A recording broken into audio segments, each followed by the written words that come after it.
नमस्कार दोस्तों, हम आपका स्वागत करते हैं। इस समय पर हमारी टीम जनपद बुलंदशहर के अनुसार तहसील के टाउन स्कूल में पधारी हुई है। यहाँ के विनीत पवार प्रधानाध्यापक प्राथमिक विद्यालय अम्बा से के पद पर हैं। उन्होंने एडू लीडर राज्य पुरस्कार प्राप्त किया है। उनसे हम जानकारी करेंगे कि इसके बारे में क्या कहना चाहते हैं और कैसे वो वहाँ तक पहुँचे। तो सर, सबसे पहले जो आपको ये पुरस्कार मिला है, ये कैसे पहुँचे हैं वहाँ पर, और इसको पाकर के पुरस्कार के लिए आप क्या महसूस कर रहे हैं और बच्चों के लिए क्या मार्गदर्शन देना चाहते हैं? धन्यवाद सर।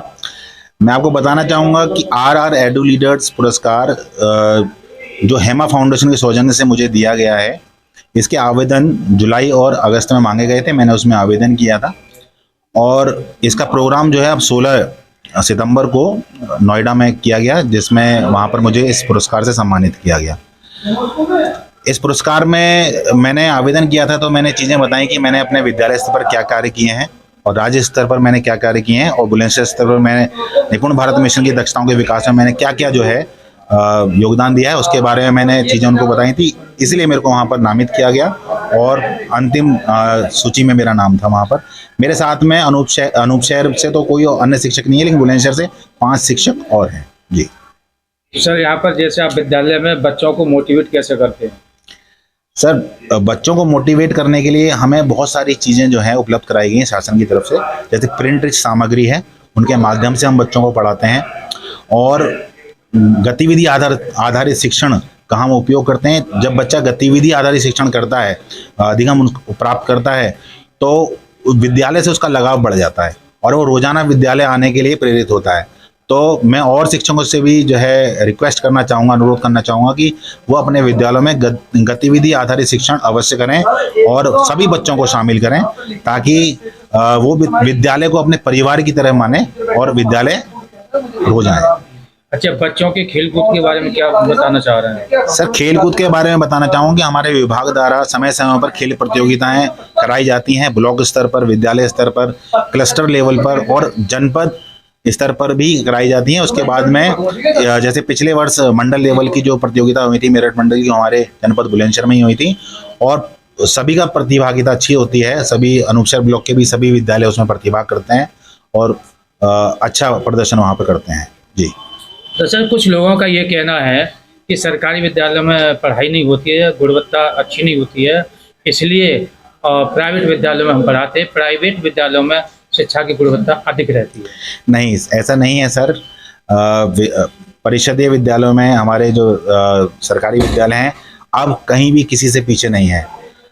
हमारे यहाँ ट्रेंड शिक्षक हैं, प्रशिक्षित टीचर हैं और विभाग के द्वारा इतनी चीज़ें उपलब्ध कराई हैं, चाहे मैथ्स को पढ़ाने के लिए, उसको इफेक्टिव बनाने के लिए गणित किट का इस्तेमाल हो, इतने प्रिंट रिच सामग्री इस्तेमाल कराई गई है, उसका इस्तेमाल टीचर करते हैं और शिक्षण को बहुत ही रोचक बनाते हैं। और हमारे अनूपशहर ब्लॉक में ही कुछ ऐसे विद्यालय भी हैं जो इतना अच्छा प्रदर्शन कर रहे हैं कि उनके विद्यालय जो है निपुण घोषित कर दिए गए हैं पिछले सत्र में। और दोबारा से अभी जो है अक्टूबर में दोबारा से अभी डाइट लेड असेसमेंट होना है और जो विद्यालय अच्छा प्रदर्शन कर रहे हैं वो बिल्कुल वहाँ पर खड़े उतरेंगे और अपने विद्यालय को निपुण घोषित होंगे। अच्छा सर, परिषदीय विद्यालय से अब तक कितने बच्चे प्रतिभाएं निकली हैं? परिषदीय विद्यालय से जी अगर हम देखें तो बहुत से ऐसे अफसर भी आपको मिल जाएंगे जो हमारे विद्यालयों से निकल कर गए हैं, जो अच्छे अच्छे पद पर हैं, अच्छे अच्छे ओहदे पर हैं। और हमारे ही क्षेत्र में कुछ ऐसे शिक्षक भी हैं जो हमारे ही विद्यालयों से पढ़कर आज अपने ही गांव में शिक्षक के तौर पर नियुक्त किए गए हैं। तो ऐसा नहीं है कि हमारे यहाँ से प्रतिभाएं नहीं निकलती हैं, हमारे यहाँ से प्रतिभाएं निकलती हैं तो ऐसे उच्च पद पर जाती हैं जो बहुत ही अच्छे माने जाते हैं जी। तो सर, अब जो है आप अपने परिस्थिति के बारे में बतलाएंगे और परिवार के बारे में बतलाएंगे? जी सर, मैं बिल्कुल बताऊंगा। मेरा पैतृक गांव लखावटी ब्लॉक में रहमापुर स्यावली है और मेरा परिवार जो है वो आर्मी फैमिली से बिलोंग करता है। मेरे फादर आर्मी से रिटायर्ड हैं। मेरी माताजी का देहांत 2016 में हो चुका है। हम 3 भाई हैं और मेरे से दोनों बड़े भाई आर्मी में हैं, एक रिटायर हो चुके हैं और एक का देहांत जो है ऑपरेशन रक्षक के दौरान, वो भी आर्मी में थे, जम्मू कश्मीर में 2010 में हो गया था।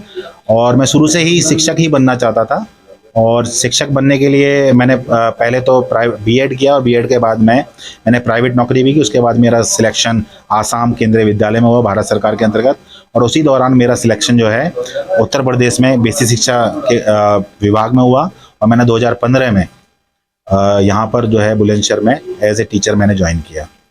सर, बच्चों के लिए क्या मार्गदर्शन देना चाहते हैं, क्या संदेश देना चाहते हैं? मैं सर बच्चों के लिए भी संदेश देना चाहूँगा और टीचर्स के लिए भी संदेश देना चाहूँगा कि विद्यालय में गतिविधि आधारित शिक्षण करें, और बच्चों के अभिभावकों से मैं कहना चाहूँगा कि अपने बच्चों को रोजाना विद्यालय अवश्य भेजें। अगर वो रोजाना विद्यालय बच्चों को नहीं भेजते हैं तो एक लर्निंग गैप डेवलप होता है और बच्चे पिछड़ जाते हैं। जब बच्चा एक बार पिछड़ जाता है तो फिर वो दूसरे बच्चों के साथ में पेस नहीं बना पाता। इसलिए मेरा उनसे अनुरोध है कि अपने बच्चों को रोजाना विद्यालय अवश्य भेजें, और समय समय पर जो विद्यालय के टीचर्स हैं उनके साथ जो है मीटिंग अटेंड करें और अपने बच्चे की प्रगति के बारे में जानें। तो सर, आपके माध्यमिक विद्यालयों में संस्कार के प्रति कैसे मोटिवेट करते हैं? सर, संस्कार के प्रति जो मेरा है कि मैं एडू लीडर्स ग्रुप है उत्तर प्रदेश का, उसके साथ जुड़ा हुआ हूँ, और उनके द्वारा संस्कार नाम से एक रोजाना दैनिक चार्ट उपलब्ध कराया जाता है, जिसमें नैतिक शिक्षा से रिलेटेड जो है कहानियाँ प्रेषित की जाती हैं।